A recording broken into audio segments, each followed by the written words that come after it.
Hello दोस्तों, नमस्कार, आदाब, सत श्री अकाल। आप सभी का स्वागत है मेरे YouTube channel the secrets of medicine पर, जहां पर आपको मिलती है मेडिसिन से रिलेटेड इन्फॉर्मेशन। मैं हूं शेषमणि पांडे और इस वीडियो में आज हम बात करने वाले हैं वर्टिन टैबलेट के बारे में, जिसका उपयोग सबसे ज़्यादा वर्टाइगो यानी कि चक्कर आने पर किया जाता है।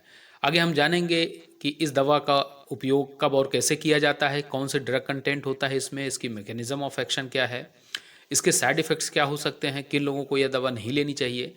ये सब हम जानेंगे इस वीडियो में, इसलिए वीडियो को लास्ट तक ज़रूर देखें। और अगर आपने अभी तक मेरे चैनल को सब्सक्राइब नहीं किया है या पहली बार विजिट कर रहे हैं तो आपसे रिक्वेस्ट है कि चैनल को सब्सक्राइब कर लें और साथ ही बेल आइकॉन को ज़रूर दबा दें ताकि आपको सबसे पहले नोटिफिकेशन मिल सके। तो चलिए वीडियो को स्टार्ट करते हैं।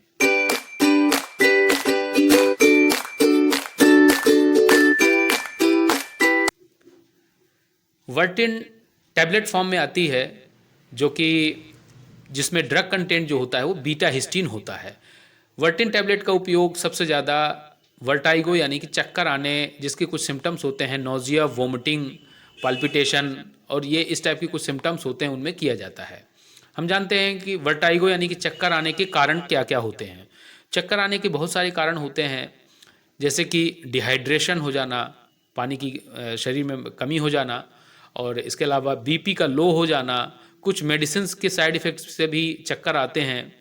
इसके अलावा ईयर डिसीज़ होती हैं, जैसे कि बीपीपीवी, जिसे हम बिनाइन पोजिशनल पेरोक्सिस्मल वर्टाइगो कहते हैं। एकोस्टिक न्यूरोमा, इसमें जो कान से लेके ब्रेन तक को जाने वाली जो नर्व होती है उसमें नॉन कैंसरस ट्यूमर बन जाते हैं, वो भी एक वर्टाइगो का कारण बनते हैं। मेनियर डिसीज़, जो कि सबसे ज़्यादा उपयोग करने वाली जो दवा है, ये मेनियर डिसीज़ में सबसे ज़्यादा उपयोग किया जाता है। मेनियर डिसीज़ के बारे में हम डिटेल में जानेंगे। मेनियर डिसीज़ होता क्या है? मेनियर हमारे इनर एयर में जो एक फ्लूइड होता है वो बैलेंस बनाने के काम आता है। ये अगर अंदर उसके प्रेशर बढ़ रहा है, जिसको हम एंडो लिम्फेटिक फ्लूइड कहते हैं, उसके अंदर प्रेशर क्रिएट होता है, तो ब्लड सप्लाई अफेक्ट होने की वजह से ऐसा होता है। उसकी वजह से क्या होता है कि सिग्नल जाने लगते हैं ब्रेन तक हमारे कान की नर्व से, और नोजिया, वोमिटिंग और वर्टाइगो के सिम्टम्स जनरेट होते हैं। इस बीमारी को सिम्टम्स के आधार पर इसको ऑब्जर्व किया जाता है, और डॉक्टर ईएनटी जो है तो उसमें ऑडियोमेट्री टेस्ट करने के लिए सलाह देते हैं। ऑडियोमेट्री टेस्ट करने के बाद बैलेंसिंग चेक की जाती है।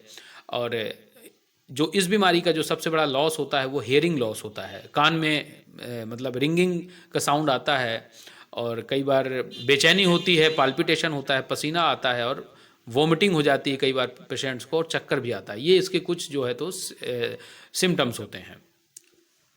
बीटा हिस्टीन क्या काम करती है कि जो ये सिग्नल जाते हैं ब्रेन तक, जो कि अंदर प्रेशर बढ़ने की वजह से होते हैं, तो वो इन सिग्नल को स्टॉप कर देती है।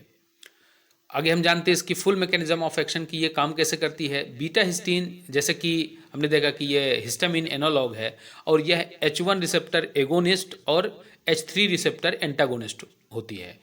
H1 रिसेप्टर एगोनिस्ट मतलब ये H1 रिसेप्टर से बाइंड होके ये वेसोडाइलेशन कराती है, जिससे कि ब्लड वेसल्स में परमिएबिलिटी बढ़ती है, और जो एंडोलिम्फेटिक जो प्रेशर क्रिएट होता है वो उसको रिड्यूस करता है, और ब्लड सप्लाई सफिशेंट हो जाती है, जिससे जो है तो वर्टाइगो में राहत मिलती है। इसके अलावा यह H3 रिसेप्टर का एंटागोनिज्म करती है।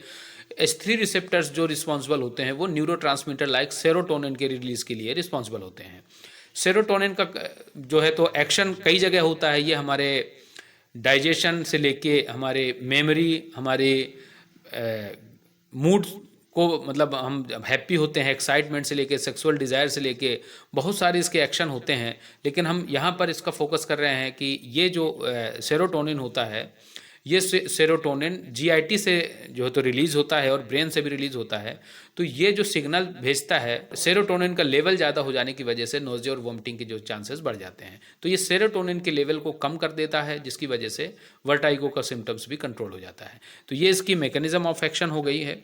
अब हम बात करते हैं इसके डोज की। वर्टिन टैबलेट फॉर्म में आती है, और इसकी जो स्ट्रेंथ होती है वो 8 mg, 16 mg, 24 mg और 48 mg, जिसको हम वर्टिन ओडी के नाम से भी जानते हैं। अब इसके डोज की बात अगर करें तो इसका डोज उम्र, वजन तथा बीमारी की गंभीरता यानी कि सीवियरिटी को देख के इसके डोज डॉक्टर द्वारा प्रिस्क्राइब किया जाता है। इस दवा को ना तो डॉक्टर की सलाह से शुरू करना चाहिए और ना ही डॉक्टर की सलाह से बंद करना चाहिए। सडनली बंद करने पर कई बार सीरियस इफ़ेक्ट्स भी देखने को मिलते हैं, इसलिए डॉक्टर की सलाह के अकॉर्डिंगली कई बार डोज टेम्परिंग यानी कि डॉक्टर आपको सलाह देंगे कि इस दवा को कैसे बंद करना है, धीरे धीरे करके बंद करना है या हमेशा खाते रहना है, इसलिए डॉक्टर की सलाह इसमें बहुत आवश्यक है। अब इसके साइड इफ़ेक्ट्स की बात अगर करें तो इसमें ब्लोटिंग यानी कि पेट फूलना, गैस बनना, पेट में दर्द होना, ड्राउजनेस यानी कि स्लीपीनेस फील होना, हल्की इसमें आलस आती है, नींद जैसा महसूस होता है, तो ये दवा के साइड इफ़ेक्ट हो गए।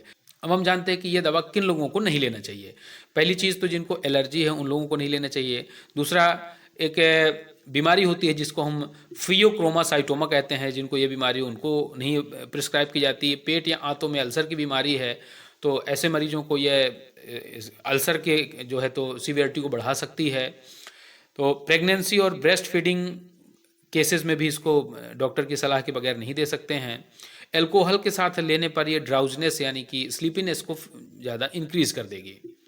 तो ये थी सारी जानकारी वर्टिन टैबलेट के बारे में। आशा करता हूँ दोस्तों कि आपको ये वीडियो पसंद आया होगा, और ऐसे ही मेडिसिन से रिलेटेड अपडेट्स के लिए आप हमें सब्सक्राइब ज़रूर करें और साथ ही बेल आइकन को दबा दें। मिलते हैं नेक्स्ट वीडियो में। Thank you so much for watching.